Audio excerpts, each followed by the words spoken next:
So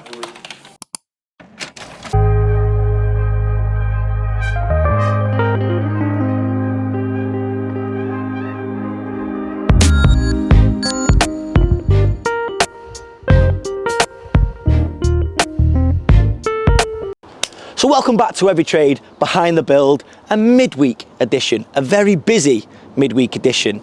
This is the business part of our year, and the reason that is because everybody wants their work done in the dry summer months, even though it's raining most of the time. And this week is no different. We've had a big project kick off, and I'm calling this project Project 849. And the reason I'm calling it 849 is because we've got to turn 8 flats into 4 top of the range houses in 9 weeks. Now this is a super ambitious program. The client knows it, we know it, but I love this kind of challenge. When I talk about trying to be the SAS of construction, it's this type of project I'm talking about. We're setting up site this week and we're breaking ground, and we're going to take you guys on the journey with us. So let's have a look.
So I said I wouldn't throw this man under the bus, but the man behind the camera who's smiling at me now, Hollywood, called me, I think it was it Friday or Saturday night? Friday night. Friday night. I was like, oh, this is, maybe he wants to talk about ideas for next week.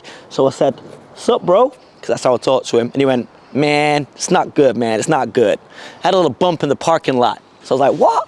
Anyway, he showed me this. He was using this van. This is like his 6th van he's had off us, because his car is still getting worked on. It fell to the bottom of the queue because we're so busy. But look, somehow, a man like Hollywood has managed to have a little altercation with a yellow post, and it's not drivable. But luckily, yes, KTM, how are we doing? Luckily, we've got Dale. I don't know if he's lucky for Hollywood or not, but we're gonna sort it and get it back on the road. These things happen, it's part and parcel of having a fleet.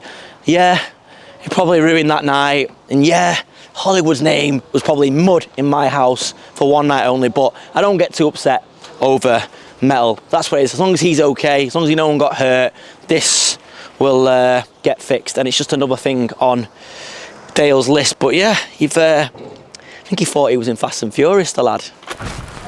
So speaking of vans, I'm down in our workshop, which is looking fuller by the day. We've got one of our vans in here, which has had 2 new tyres on. So again, we can look after that ourselves in-house, save ourselves some money and time. We managed to put Wayne in a courtesy van, one of our spare vans, just to get him going whilst we're repairing his van, so there's no downtime for our guys. And we've also got another wet belt change. Now come have a look at this, because I've been catching up with Dale. Here's Dale now looking busy. So yeah, Dale, I am no mechanic, and I'm learning more about this wet belt situation by the day, but look at this. What's gone on here, Dale? Because this is absolute, because we had to recover this one, didn't we? Yeah. Because he had no brakes, did he? No brakes are gone, yeah. Yeah. So what's gone on here? So basically this is all just part of the belt.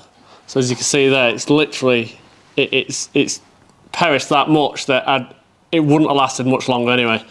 So if that had gone, that would have been catastrophic. Oh, it would have, yeah, it would have been. And that engine that we put in the subscribers card last week, I didn't realise the reason that engine had gone was because of a wet belt issue. Yeah, it's a wet belt. So what engine is it on? It's the 𝗕𝗨𝗘𝗧, is it? Yeah, the 1 litre 𝗕𝗨𝗘𝗧. Yeah, and then running on a wet belt as well. Yeah, so yeah, if you look at this here, this stuff gets. What does that do? That clogs something up then? Stops. So the pickup on the bottom of the engine that picks up all the oil, gives it its oil pressure, and it gets oil to the top of the engine. Yeah.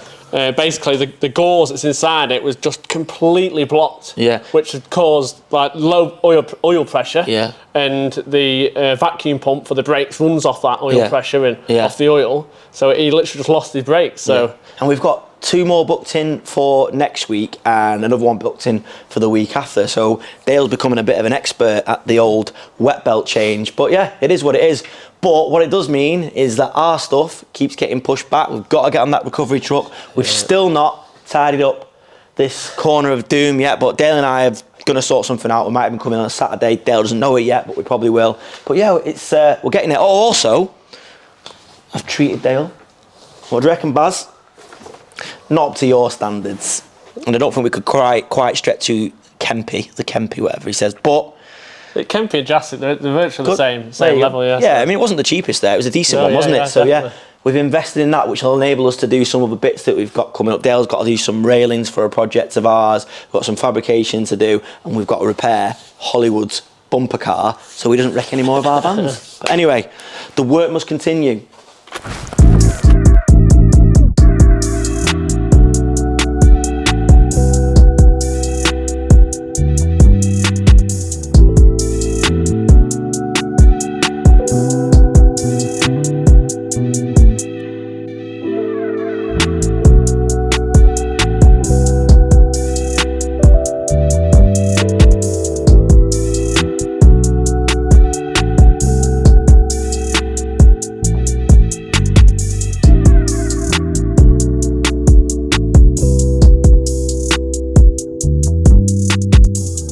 Right, so that's another wet belt. Well, nearly completed anyway. Just got some pipes to bolt back on and the water pipe here to put back on here. That's the crank torqued up to 300 Newton meters plus 90 degrees. Yeah, so it's got a nice new crank cover, new sump, new belts, new tensioners. Just got to put the starter motor back on. And then tomorrow, once all the sealant's gone off, we will be able to fill it full of oil, fill it full of water, and give it a good run and get it bled up, and that'll be another happy customer again.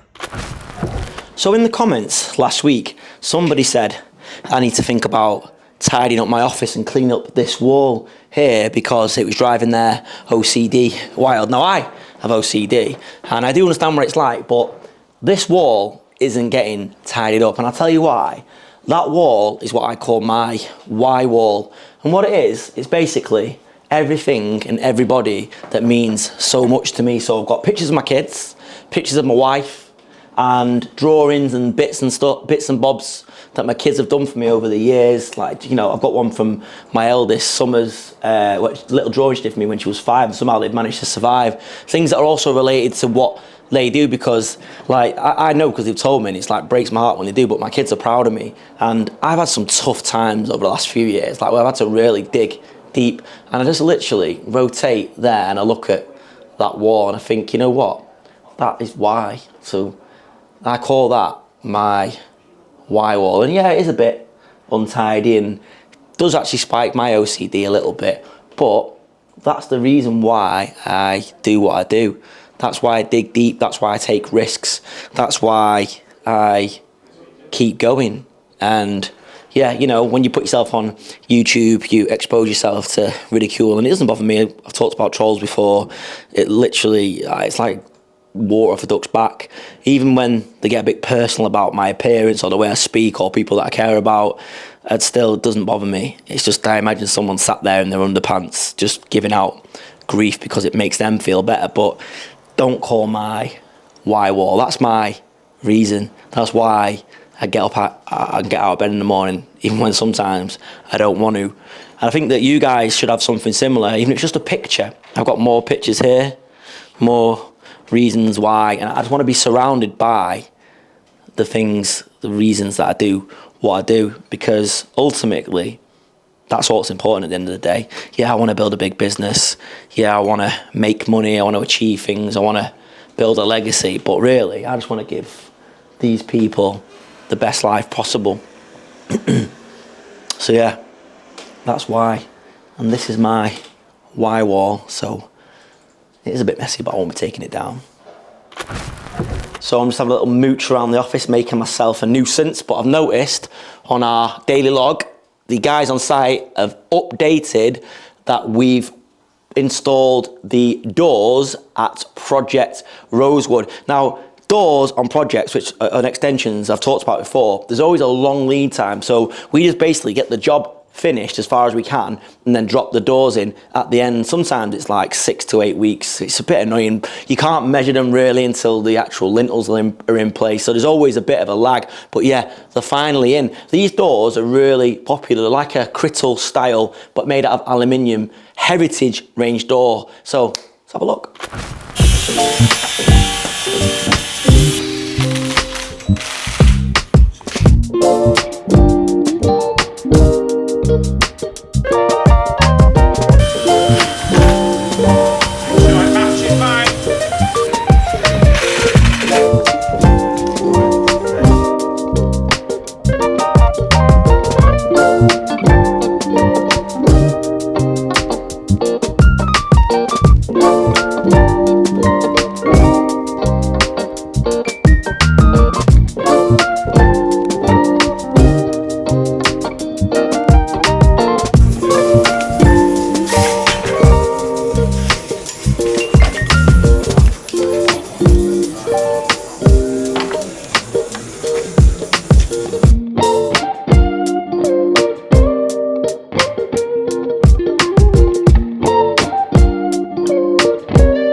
We've checked everywhere, can't find him, been to the yard, everything. Someone rung and said they saw him flying down the M6 southbound. Have you checked his tracker? His tracker's switched itself off. That is worrying. I know. Really worrying.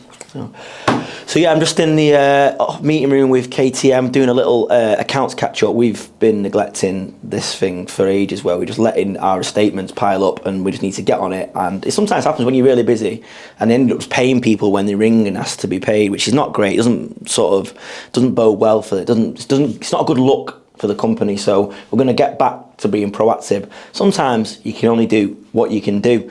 You have to sort of juggle about with your accounts. I mean, yeah, we're a decent sized company with a good turnover, but cash is not always as good as it needs to be, cash flow. So, but yeah, we'll get on top of it, aren't we? Yeah, we're busy. But actually, talking about being busy, over in Liverpool, we're getting to a point now where a load of our students are moving out and some are moving in.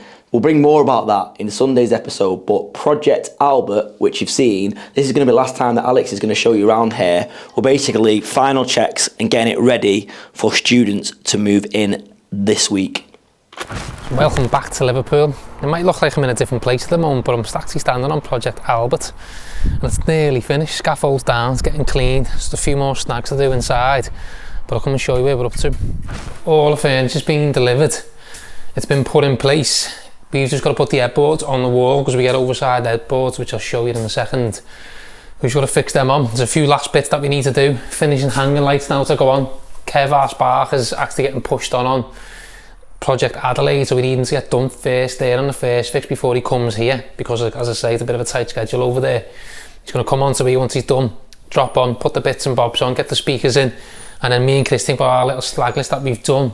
That just needs to be finished off. The masterman's been in, done his bits, and everything else is more or less there. We've just got the last little bit of furnishings to do, which is like microwave, toaster kettles, the American fridge fees getting delivered. We always try and leave that last so it doesn't get damaged, because it always gets knocked.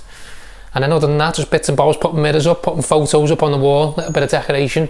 But other than that, it's near enough there. And then once all that is done, we'll get a final clean down by our cleaners, do our inventory, and it's ready for tenants to move in, which they're moving in the start of July. So every time I come, when furniture's being delivered, for some reason, you just always get put in the wrong place. So like, this needs to go in there, and that bedside will be for the top room. So That needs to go on a very, very tough floor, that. But you'll see our headboards there, so they're loose at the moment.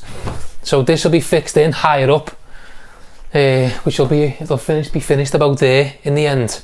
But they're just sitting on the floor at the moment, but we'll fix them to the wall up there, and then the bed goes in. So then what happens is, if we need to move the furniture around when we clean at the end of a student year, or the students are moving around furniture, the bed position will always stay there, because what you find on some student properties is on HMOs, the tenants decide to rearrange the room themselves. So some of our earlier properties, we made it a little bit easier for them, because we didn't have like the likes of a wall light on the wall and sockets and switches by the bed. So what they used to do is they come in, rearrange it, and then every student year we were having to put things back, and there'd be walls damaged in wrong places. So now what we do is we fix the headboards to the wall. So that means it's got its actual central point where it needs to go. It's easier for us to get the bed in and out, because with the weight of them headboards, if you pull it in and out with the bed, it's hard, whereas now all you're pulling is the mattress and the base, which is quite light. So easy for maintenance, easy to clean.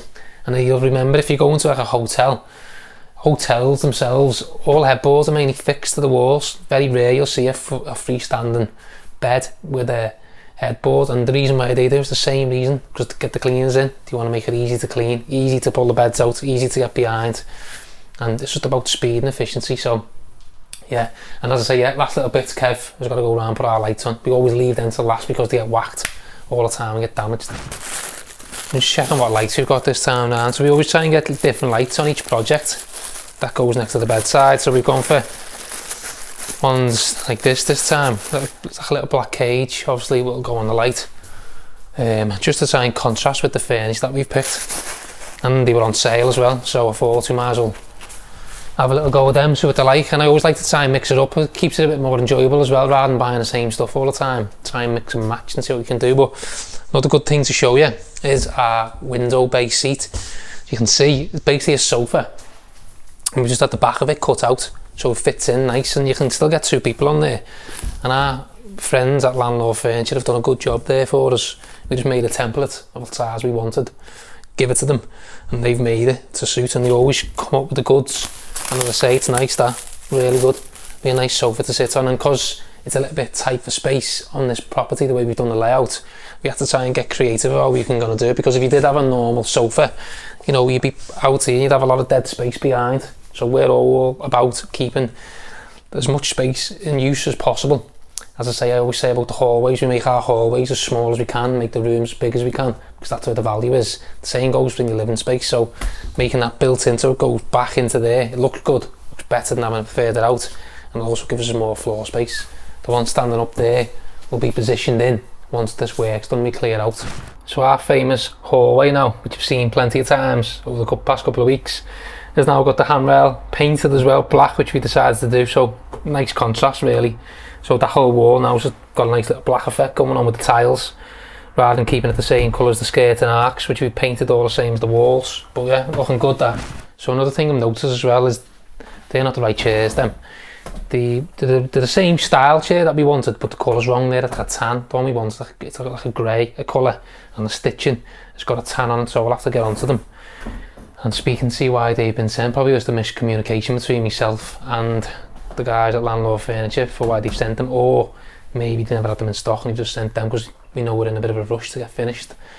But in this room now, it's nice, you can see the window, little base seat as well there. So again, below us where you're seeing the sofa that we've made, we also make a cushion which is made just for there, so the tenants, if they're in the room, a couple of cushions behind, you know, it's good in here. You can watch the telly, that's where the telly's going to go. You could have your friends staying on the bed, you could be 2 years here.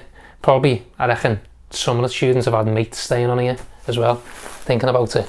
But you can see all the bottom has been done with the mastic as well. So the mastic man's been round, Tommy, and he's done all of it, done all the bathrooms, done all the floors, like we explained.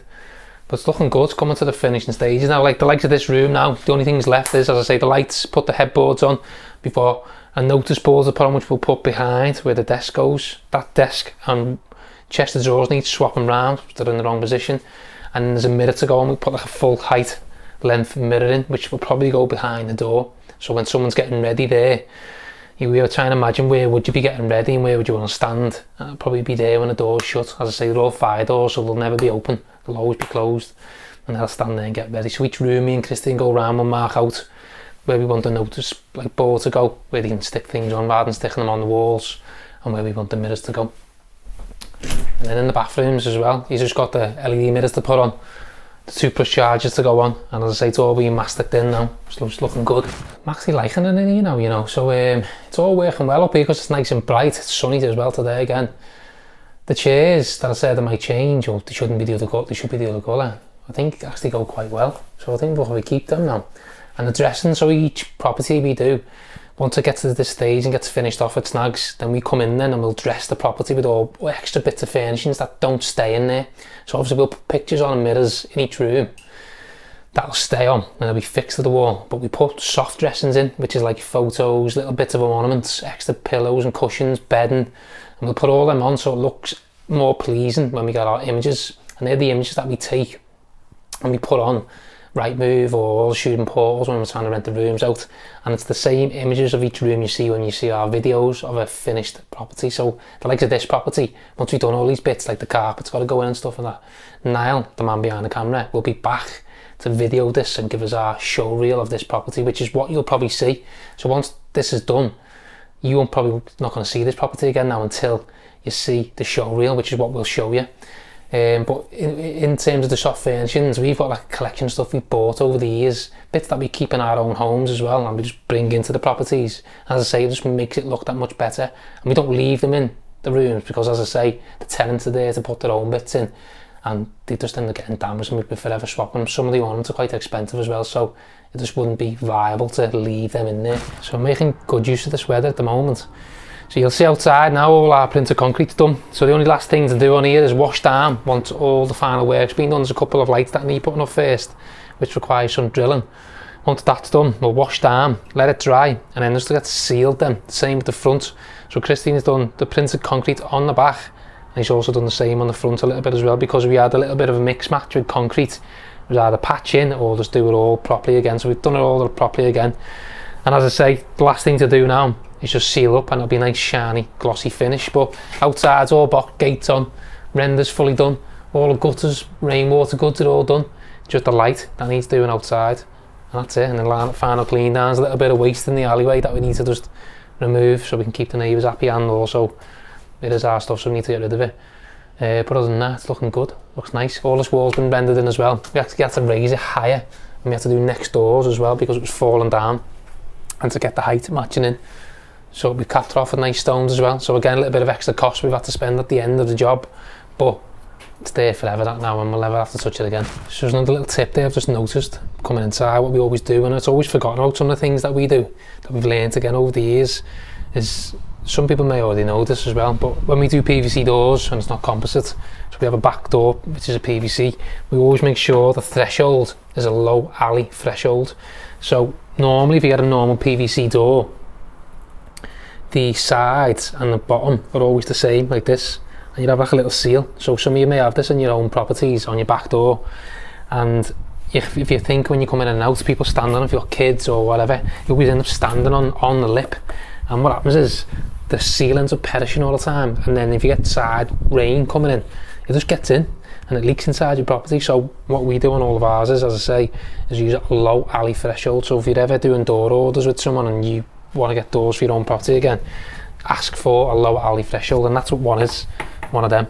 And it's just aluminium, low threshold, and there's no seals on it then, so it's much better, much more hard wearing, never perishes, doesn't mark. Like all white plastic always mark and get black dints and stuff on it, whereas them, they're the best. And as I say, we do the same on all our composite front doors as well. It's the low alley threshold. So that's it for today in Liverpool, and probably that's it for you watching Project Albert.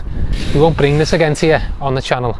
The next time you'll see it'll be the finished show reel when it's fully done. As I say, it's a few little last bits like lights and stuff to put on, but other than that we're nearly there. I'm actually quite happy with how it's turned out, even though we've had to mess around with the layout downstairs. It's not our usual thing, but you know, it's near enough there, and I'm hoping over the past couple of weeks that you've seen this project getting done, you've learned quite a lot of information from what we've tried to do and tried to show you, and I'm going to keep trying to improve on the next project so you can try and pick up certain things, and anything that comes to me when I'm there, I'll mention it, because as I say, loads of stuff that we do now, which is normal for us, is something that someone will probably think, you know what, I'll do that on my project. And if we can help someone by saying one thing and they can use it themselves, then know what's good for us. But as I say, I'm going to leave it here for now. I'm going to hand you back over to Manchester. So I can see where the crusher is, and I can see that we've got lads in Liverpool, some in South Cheshire, mostly Manchester, and I know we've got guys in Wales at the moment, but I can't find the dig anywhere. God knows. Hopefully it'll turn up soon. So that's it for a midweek edition of EveryTrade Behind the Build. I hope you're liking these episodes, guys. We're trying to be informative and entertaining. We're trying to not take ourselves too seriously because life's just too short, but we love what we do and we're hoping that's coming across on camera. Come back on Sunday for an action-packed episode because so much is happening this week and beyond now. We are getting really busy, and I think all that means is we can bring you even better content to the channel. If you like what we've done in this video, and we've worked pretty hard on it, click the like button. If you're not subscribed and you like what we do also, click the subscribe button. But that's it. Come back on Sunday for another episode of EveryTrade Behind the Build. Have a good week. Oh yeah, click here, here and here for other episodes and stuff. You need to remember to do that.